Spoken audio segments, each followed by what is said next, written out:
दोस्तों कर्नाटक चुनाव में इस वक्त एक शब्द सबकी जुबान पर चढ़ गया है और वो है इस्तीफा। लेकिन ये भी तो सुनिए कि इस्तीफों की झड़ी किस पार्टी में लगी है।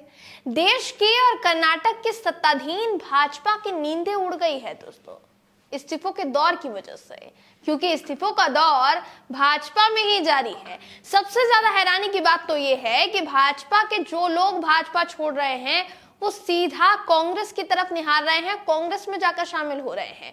इस खबर में आपको बताएंगे दोस्तों कि भाजपा के किस बड़े नेता ने कांग्रेस का दामन थाम लिया है, साथ ही उनका कांग्रेस का दामन थामना भाजपा के लिए कैसे मुश्किलें खड़ी कर सकता है। इसी के साथ साथ ये भी बताएंगे कि अभी तक कितने नेतागण भाजपा छोड़ चुके हैं और कांग्रेस ने इसको लेकर क्या कहा है। नमस्कार दोस्तों, मेरा नाम है जयंती झा। भारतीय जनता पार्टी में भगदड़ मच गई है दोस्तों। 10 मई को कर्नाटक में विधानसभा चुनाव है और भाजपा ने अभी ही अपने बड़े से बड़े दिग्गज नेताओं को टिकट ना देकर उन्हें भयंकर नाराज कर दिया है। इस वजह से अब बड़े बड़े नेताओं का भी ऐसा लग रहा है कि भाजपा से मोह भंग हो गया है, क्योंकि जो नेता इस्तीफा दे चुके हैं उन्हीं की देखा देखी बाकी के नेतागण भी सोच रहे हैं कि चुनाव से पहले इस्तीफा दे देते हैं, वरना चुनाव लड़ने का मौका नहीं मिलेगा। दोस्तों कांग्रेस नेता ने एक लिस्ट ट्वीट कर दी है जिसमें लिखा है कि किन किन नेताओं और दिग्गज नेताओं ने भाजपा के दिग्गज नेताओं ने भाजपा का दामन छोड़ा है। इसकी एक लिस्ट जारी कर दी है। बिना देर किए उनका ट्वीट आपको इस वक्त स्क्रीन पर दिखा रहे हैं। अनिल पटेल नाम के यूजर का ट्वीट दिखा रहे हैं दोस्तों, जिन्होंने अपने प्रोफाइल में कांग्रेस सपोर्टर और सोशल एक्टिविस्ट लिखा हुआ है। इन्होंने लिखा है कि देखा आपने, जो कहा था वही हुआ।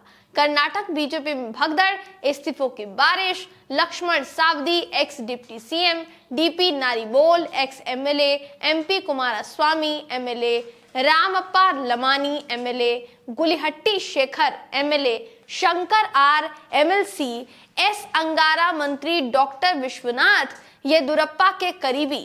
राज्य भर में बीजेपी नेताओं और कार्यकर्ताओं का सामूहिक इस्तीफा जारी।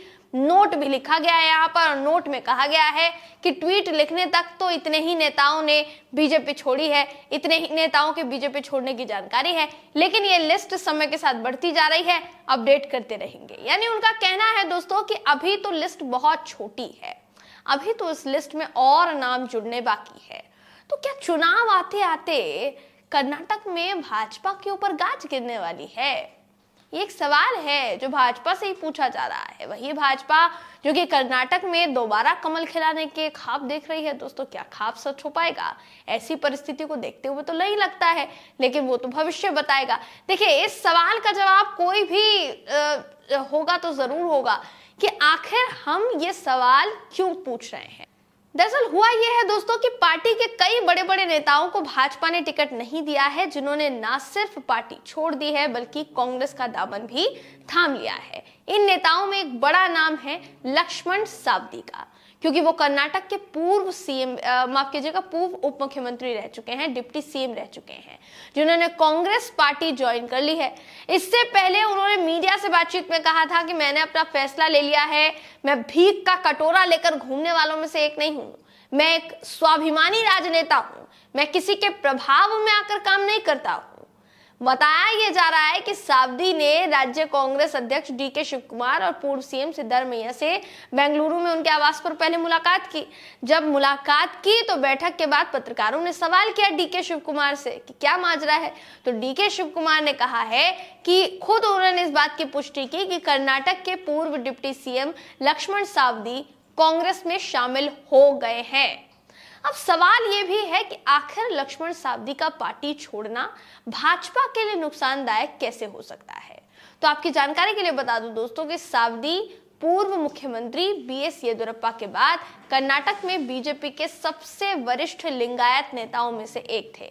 हालांकि 2018 में चुनाव हार गए थे, उन्हें उस वक्त कांग्रेस के नेता कुमथल्ली ने हराया था, जिसे इस बार बीजेपी ने इसी सीट से मैदान में उतारा है दोस्तों। कुमथल्ली उन दल बदलुओं नेताओं में से एक है जो कि उन्हीं दल बदलुओं में शामिल थे जिन्होंने 2019 में बीएस येदुरप्पा के नेतृत्व में कांग्रेस जेडीएस जो गठबंधन था दोस्तों, उसको गिराने में और बीजेपी की सरकार बनाने में मदद की थी। यानी कुल मिलाकर भाजपा से उसके अपने नेतागण जो है वो दूर होते चले जा रहे हैं। इससे पहले भी कई जो नेतागण हैं उन्होंने साफ सीधे तौर पर चुनौती भी दी है भाजपा को कि वो किसी भी कीमत पर चुनाव लड़ेंगे और लड़कर ही रहेंगे। अगर आपने हमें नहीं टिकट दिया तो पार्टी उसका अंजाम भुगतने के लिए तैयार रहे। ये भी भाजपा के कई नेतागण कह चुके हैं।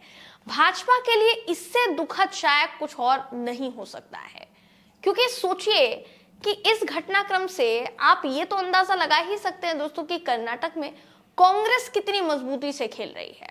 कांग्रेस ने कितनी मजबूती से भाजपा पर प्रहार करना शुरू कर दिया है। देखिए, चुनाव बहुत नजदीक है और बीजेपी के लिए उनका मीडिया भी कहता आया है, उनके समर्थक भी कहते आए हैं, तरह तरह के दावे किए गए हैं कि बीजेपी ऐन वक्त पर पासा पलटना जानती है। हो सकता है इस चुनाव में भी पलटे। कई लोग इस बात का भी उदाहरण दे रहे हैं कि गुजरात में भी तो कई नेताओं ने इस्तीफा दिया था, लेकिन गुजरात में तो बीजेपी ने भारी मतों से, बहुमत से एकदम जीत हासिल की और ऐसा बहुमत लेकर आई कि रिकॉर्ड बन गया। तो ऐसे में सवाल यह है कि अभी इस वक्त कर्नाटक में जो परिस्थिति बनी हुई है, क्या वो भी गुजरात जैसी होगी या फिर गुजरात से बहुत ज्यादा अलग? क्योंकि यहाँ जिस तरीके से इस्तीफों का दौर जारी है, अंदर खाने बवाल के बाद जो इस्तीफे हो रहे हैं दोस्तों, वो चौंकाने वाला है और वो एक गलत संकेत भी है बीजेपी के लिहाज से। क्योंकि आप सोचिए कि दक्षिण के राज्य कर्नाटक में सिर्फ और सिर्फ एक वही राज्य है दोस्तों जहां बीजेपी इस वक्त सत्ता में काबिज है। इसके अलावा और बाकी के आप दक्षिण के राज्य देख लीजिए, वहां पर आने में बीजेपी को बहुत ज्यादा मशक्कत करनी पड़ रही है, क्योंकि दक्षिण के तमाम जितने भी क्षेत्रीय दल है वो सत्ता में विराजमान है और वो बीजेपी को पूर्ण चुनौती समय समय पर देते आए हैं। ऐसे में बाकी के जितने भी राज्य हैं उनमें किसी तरीके से जमीन तलाश पाने में बीजेपी को मुश्किल हो या ना हो, लेकिन अगर कर्नाटक बीजेपी हार जाती है तो ये अभी तक का बीजेपी का सबसे बड़ा नुकसान साबित हो सकता है दोस्तों। बहरहाल इस खबर पर आपकी राय क्या है, कमेंट करके जरूर बताइएगा। वीडियो अगर आपको पसंद आया हो तो वीडियो को लाइक और शेयर करना ना भूलें। फिर मुलाकात होगी आपसे किसी ऐसी खबर के साथ, तब तक के लिए नमस्कार।